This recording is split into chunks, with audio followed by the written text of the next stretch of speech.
Hello, नमस्ते। मेरा नाम है पंकज और आप लोगों का बहुत बहुत स्वागत है संडे क्राइम स्टोरीज के चैनल पर। उम्मीद करता हूँ आप सभी लोग स्वस्थ और अच्छे होंगे। आज की कहानी नोएडा के निठारी इलाके से है, जहाँ से 11 बच्चे लापता हो जाते हैं। यह कहानी एक अय्याश मालिक और एक नरबख्शी नौकर की है। कहानी शुरू करने से पहले हमारे चैनल को सब्सक्राइब कर लें और बेल आइकन को दबा लें, जिससे हमारी लेटेस्ट वीडियोस आप तक पहुँच सकें। जनवरी 2006। नोएडा के निठारी इलाके से एकदम से छोटे बच्चे गायब होने लगते हैं। उन बच्चों की उम्र 7 साल से 12 साल तक थी। सभी बच्चे गरीब घरों के थे। लोग निठारी इलाके के पुलिस स्टेशन जाया करते तो पुलिस भी उनकी नहीं सुनती थी और यह बोल के भगा दिया करती थी कि बच्चे आ जाएंगे कुछ दिनों में, या फिर बातों को टाल देती। इन सभी बच्चों के माता पिता दिहाड़ी मजदूरी या दूसरों के घरों में साफ सफाई का काम किया करते थे और ऐसे चलते चलते 4-5 महीनों के अंदर ही उस इलाके से 8 से 10 बच्चे गायब हो चुके थे। माता पिता बेचारे परेशान होकर इधर से उधर अपने बच्चों को ढूंढ रहे थे। इसी बीच 7 मई 2006 की तारीख आती है। पायल नाम की एक लड़की, जिसकी उम्र 15 साल थी, जो दूसरों के घरों में साफ सफाई का काम करके अपना गुजारा कर रही थी। 7 मई रोजाना की तरह ही वो अपने घर से काम पर निकलती है।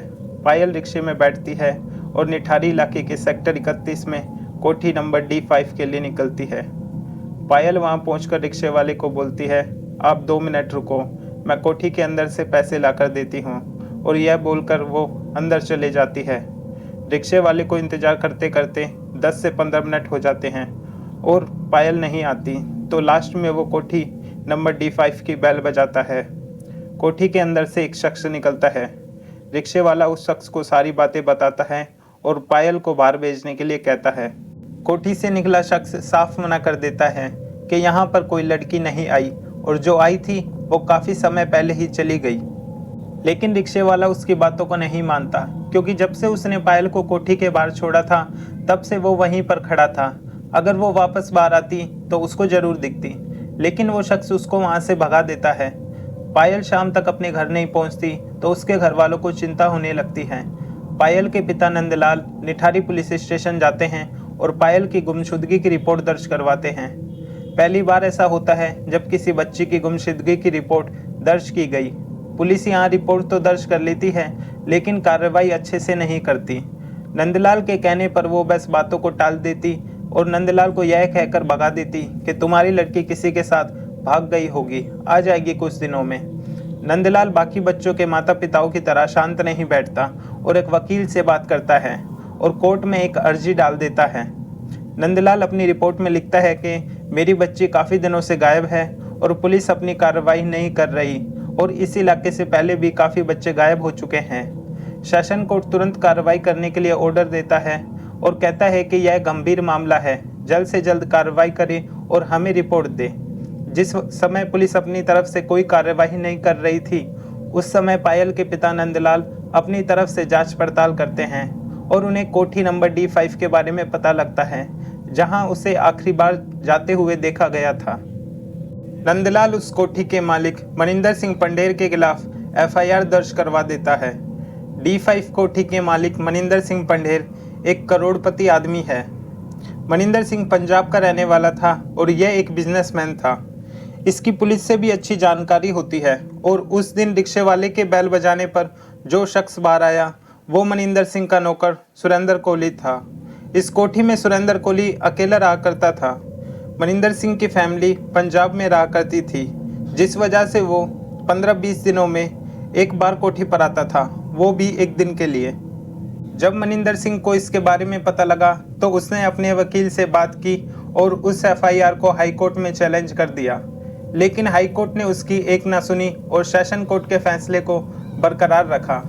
इन सभी कार्यवाहियों में 7-8 महीने का समय लग जाता है और 7 मई को पायल गायब होती है और अब दिसंबर आ चुका था। पुलिस हाई कोर्ट और सेशन कोर्ट के फैसले के बाद जांच में जुट जाती है। जांच में एक अजीब चीज़ सामने आती है। अब तक जितने भी बच्चे गायब हुए थे वो सभी कोठी नंबर D5 के आसपास से ही गायब हुए थे, और सभी गायब बच्चों के माता पिता भी पुलिस के पास जाकर अपने अपने बच्चों की गुमशुदगी की रिपोर्ट दर्ज कराने लगे, और अब पुलिस पर भी दबाव बनने लगा। और पुलिस कोठी के अंदर जाकर जांच पड़ताल का प्लान बनाती है। 31 दिसंबर को पुलिस और आसपास के कुछ लोग कोठी के अंदर जाते हैं। काफ़ी छानबीन के बाद भी उस कोठी में बच्चों का कोई सुराग नहीं मिलता। उस कोठी में घर के पीछे की तरफ एक जाल लगा हुआ था जो नीचे से लेकर छत तक लगा हुआ था और उस कोठी के पीछे से ही एक बड़ा सारा नाला निकल रहा था जो सभी के घरों के पीछे से जा रहा था। पुलिस जांच कर ही रही थी पर उनके हाथ खाली थे। तभी एक शख्स की नज़र उस नाले पर पड़ती है। वो देखता है कि D5 कोठी के पीछे वाले हिस्से में काफ़ी अधिक मात्रा में गहरे रंग की पॉलीथीन पड़ी हुई है, जबकि बाकी कोठियों के पीछे ऐसा कुछ नहीं था। वो शख्स कोठी से बाहर निकलता है और नाले के पास जाता है और एक पॉलीथीन को बाहर निकालकर अंदर देखने की कोशिश करता है। जैसे ही वो अंदर देखता है तो डर के मारे उसकी रूह कांप जाती है और वो भागकर जाता है और पुलिस को सारी बातें बताता है। पुलिस देखती है कि उस पॉलीथीन में पैर से नीचे के हिस्से थे जो किसी बच्चे के लग रहे थे। उस नाले में ऐसी काफ़ी अधिक मात्रा में पॉलीथीन पड़ी हुई थी। पुलिस और बच्चों के माता पिताओं में डर का माहौल बना हुआ था कि आखिर हमारे बच्चे कहाँ हैं और यह बॉडी पार्ट्स किस बच्चे के हैं। पुलिस के द्वारा एक सफाई कर्मी को बुलाया जाता है और उस नाले से सभी पॉलीथीनों को बाहर निकाला जाता है। उस नाले से 40 पॉलीथीनों को बाहर निकाला गया। जब उन थैलियों को खोला गया तो वहां मौजूद पुलिसकर्मी और बच्चों के माता पिता सबकी रूह कांप गई। उन थैलियों में 17 बच्चों के सर और 17 बच्चों के पैर वगैरह मौजूद थे। इतने सारे इंसानी अंगों को देखकर सब घबरा जाते हैं, लेकिन उन्हें एक बहुत अजीब चीज़ दिखती है। होता यह है कि इतने सारे इंसानी अंगों में सर थे, पैर थे, हाथ, पर उनके बीच का हिस्सा धड़ गायब था। अधिकतर सीरियल किलर्स बॉडी का सर रख लेते हैं जिससे बॉडी की आइडेंटिटी ना हो सके या फिर अपने शिकार को याद रख सकें, लेकिन यहाँ पर बीच का हिस्सा गायब था। उस नाले को अच्छे से देखा गया लेकिन उन्हें कुछ नहीं मिला। 31 दिसंबर 2006 के दिन सुरेंद्र कोहली और मनिंदर सिंह पंढेर को तुरंत गिरफ्तार कर लिया जाता है। सुरेंद्र कोहली और मनिंदर सिंह से पूछताछ की जाती है लेकिन दोनों ही कुछ नहीं बोलते। पुलिस के द्वारा उनसे हर तरह से पूछताछ की जाती है लेकिन दोनों में से कोई भी कुछ बताने को राजी नहीं था। पुलिस ने दोनों के बैकग्राउंड को खंगाला तो उन्हें पता लगा कि मनिंदर सिंह एक अय्याश किस्म का आदमी है। वो काफ़ी सारे दलालों के संपर्क में था। मनिंदर सिंह जब कभी भी दिल्ली आया करता तो वो दलालों को पैसे देता और अपनी कोठी पर लड़कियों को बुलाया करता था। सुरेंद्र कोहली उत्तराखंड का था जो सन 2000 में दिल्ली आया था काम की तलाश में, और 2003 आते आते सुरेंद्र मनिंदर के घर पर काम करने लगा था। पुलिस मनिंदर के ऊपर और दबाव डालती है और इस बार मनिंदर टूट जाता है। वो बोलता है कि एक बार वो दिल्ली आता है लगभग 2-2.5 साल पहले। वो हर बार की तरह अपने दलालों को फ़ोन करके लड़कियां बुलाता है, लेकिन उस दिन उसके दलाल ने लड़कियां भेजने से मना कर दिया, जिससे उसको बहुत गुस्सा आता है और वो पहली बार अपने नौकर सुरेंद्र कोहली से लड़की मंगाने की कहता है। अब सुरेंद्र कोहली बाहर जाकर एक लड़की को ले आता है जिससे उसने पैसों में बात की थी। मनिंदर को रात के लिए लड़की मिल चुकी थी और अगली सुबह मनिंदर को जल्दी निकलना था, तो वो सुरेंद्र को कहता है कि लड़की अभी सो रही है, जाग जाए जब इसको पैसे देकर भेज देना। मनिंदर सिंह यह बात बोलकर कोठी से चला जाता है। अब सुरेंद्र उस लड़की के पास जाता है और उसे जगाकर उससे अपने साथ संबंध बनाने को कहता है।